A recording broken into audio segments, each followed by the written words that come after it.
Love that, Man. for Derrick Rose. After everything he's been through, a 50-point night, a game-saving block, mobbed by his teammates. Feel good for them after everything they've been through the early part of the season with the Jimmy Butler stuff going on. And, of course, Rose, because of all the injuries after that MVP season, which is now 8 seasons ago. You can hear the emotion in his voice, and it's if you like basketball, it's hard not to feel good for him. That's right, man. When we last left Chicago, Paul Millsap had been left unchecked and knocked home the apparent game-winning putback. This is with .1 left. Mason Plumlee knocked it down. That's volleyball, isn't it? That's a volleyball. He'd be really good at volleyball, I would think. When you block the spike with Yeah. it? It's a block, yeah. I thought it was a special name. I thought you watching this. I thought it was a regular name. I thought it was something special to it. So I'd love to give you some special names. It's really just a block.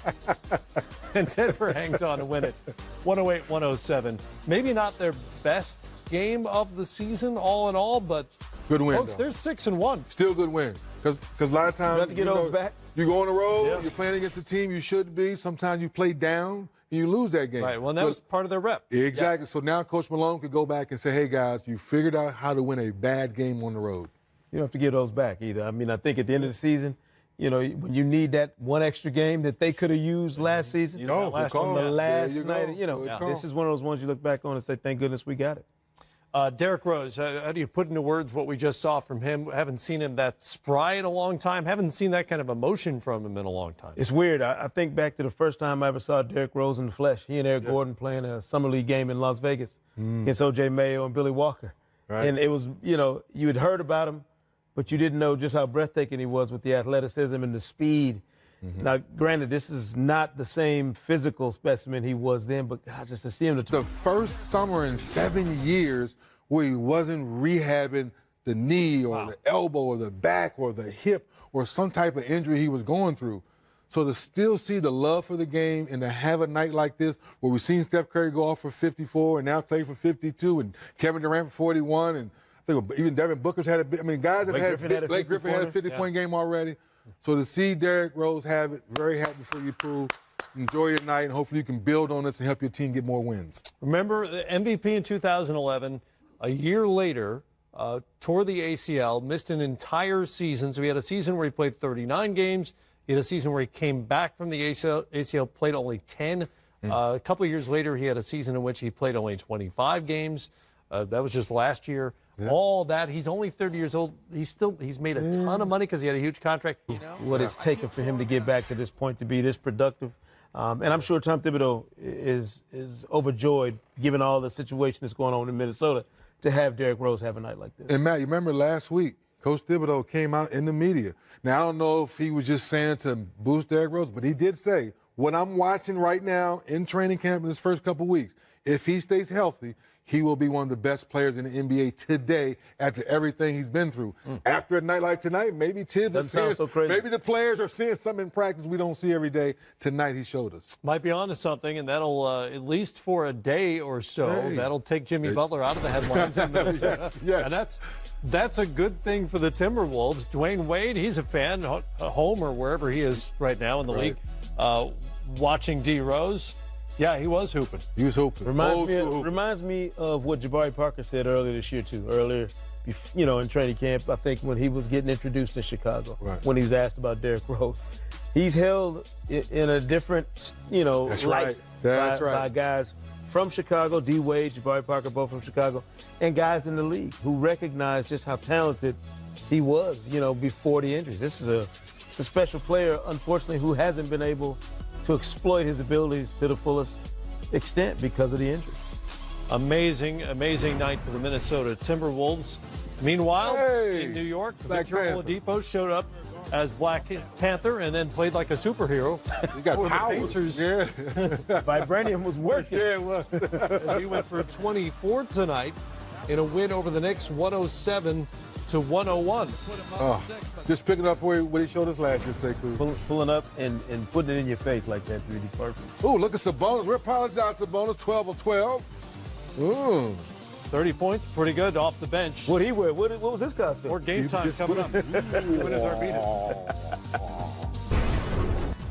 Sometimes you think the little guy is not human. Here he goes again. Oh, my goodness! Steph Curry is blazing hot. That's what I love to do.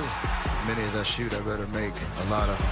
And there's the record. Nobody's ever made 5 or more threes in 7 games in a row. When it's all said and done, he's going to have every three-point record there is. Klay Thompson breaks out of his mini slump with 10 made threes in a half. Klay, quick release, flash! He's tied the NBA record for NBA history. He got 14 threes in a game. What you done? You know, it's easy to overreact to things at this point in the season. It's still October, right? We're not even into November. But the Warriors sitting at 7-1 now. After that 3-0 trip, they've won 5 in a row. They look sort of unbeatable at the moment, at least in the context of a playoff series. I know that we're months and months away from that, but if they're healthy, all the preseason predictions seem pretty accurate right now. And Matt, Sekou, when you've been around the game a long time, you say to yourself, where do you double team off of, right? But the way they play, you can't really double team. It's hard to do it anyway. It's hard to do. So they don't have that one anchor you throw on the post, you throw the ball down low, you pick a guy double. And they don't ISO very much anyway. Exactly. So what I'm most impressed with again this year is the unselfishness. KD goes off for 41, they're feeding him. Steph goes for 54, they're feeding him. Yep. So now the trivia question is going to be for the future down the road, who is McKinney and who is Cook, right? Because you say to yourself, Alonzo and Quinn. Who are they? Like, because this guy took 28 shots. The next guy took 15. The next guy took 12. And it's not KD. It's not Iguodala. It's not Draymond. It's 2 guys you're not familiar hearing. Yeah. So that lets me know unselfish basketball with the Warriors with 34 assists in this game, Sekou, never gets old. You know, it's almost like an Olympic team mindset. Yes. And the worst part about it is the one vulnerable spot they had the past couple of years, you thought, if you're an opposing team, was, well, guys like Pachulia, David West, their bigs are getting older. Right. Mm-hmm. And they got young bigs that aren't ready. Mm-hmm. And then you watch the start of this season, and Jones and Looney are jumping out of the gym and contesting shots at the rim, finishing with, just rim rocking dunks. It tells you that you've messed up for the rest of the league because you allowed them time to grow and develop a couple young big men who can be a factor every night. I think if you look at what Clint Capella was doing for the Rockets last year, just some fresh legs, a big man who could rim protect and rim run, finish the way he could above the rim, it changed the dynamic. And I think Damian Jones is doing the same thing for the Warriors right now. Yeah, a little more bounce. Well, I heard Klay Thompson say this the other day, that he's spacing the floor above the rim, which we don't often think about that in terms of spacing. Right. But if you've got him finishing the way he does above the rim and contesting shots on the other end, that's a whole other dilemma for opposing teams to deal with. You already got Steph shooting from half court. Right. And Klay knocking down everything off the dribble, KD scoring wherever he wants. Now you have big men who can change the complexion of the game as well. Pick your poison. Well, to your point, it's not like they just stumbled on Damian Jones. He's in his 3rd year in the league. Exactly. And he's been playing in the G League and going back and forth and learning. Now already exceeded his career point total from the first 2 years in the NBA. Lakers are home against the Mavericks tonight, where each will seek a 3rd win on the season. For LA, Luke Walton is trying to find a winning 4th quarter formula. Monday in the loss to Minnesota, Rajon Rondo played all 12 minutes, knocked down 3 shots, while Lonzo Ball was out there for only 4 minutes and a single attempt. And guys, it's all part of the young Lakers' growth, even with LeBron James on the roster. But there are limits to the Kings' patience. Well, we got to get better. We know that. We talk about patience, but we can't have reoccurrence of the same thing. I think if you doing the same things over and over and over and expecting a different result, then that's insanity. You probably don't want to be around with my patience right now. I'm serious.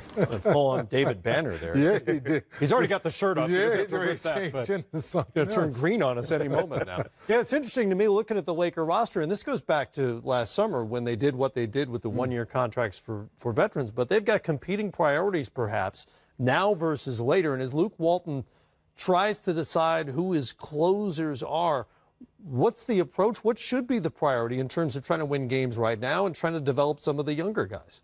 We have to figure out, are you saying Kuzma and Brandon Ingram are your 2 main guys with ball? Are you saying Ball's coming around a little slower because of the injury coming from the knee surgery?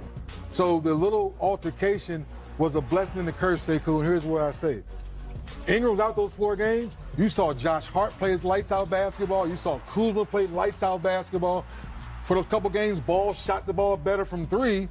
Then you brought Ingram back. Ingram played lights out basketball in the Minnesota game before he got in foul trouble. So late game, you're saying, who do I play? Oh, let's remind people in that San Antonio game for players only, I was there. KCP had kind of fallen out of the rotation, and then he played the other night. So I think Luke Walton is trying to figure out, Sekou, which 7 or 8 guys am I going to stick with?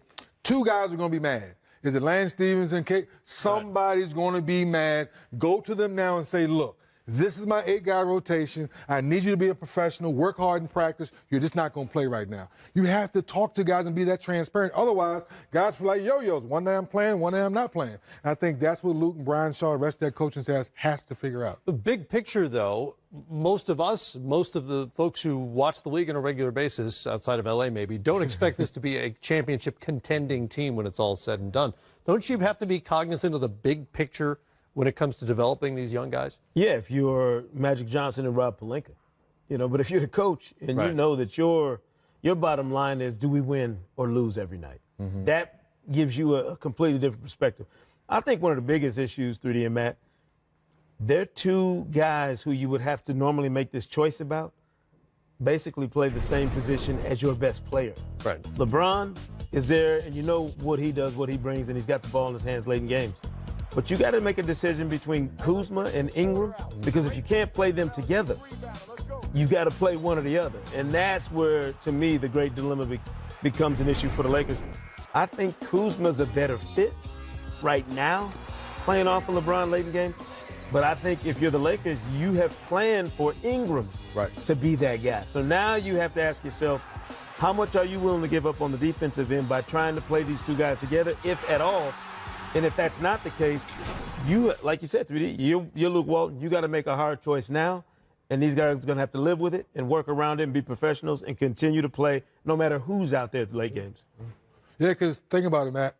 In Minnesota, they put out there Jeff Teague, I think it was Tyus Jones, and then they had Jimmy Butler at the 3, so he was stuck. Do I put Rondo? Do I leave Ball in there? Because LeBron can't guard Jimmy Butler and Cat, and then when they took Javale McGee off the floor, they were stuck then. So it was more of a matchup situation, that Minnesota game. They caught Luke off guard. Obviously plays a part as well. Lots more coming up here as we check out what's happening around the league. Lakers home against the Dallas Mavericks tonight.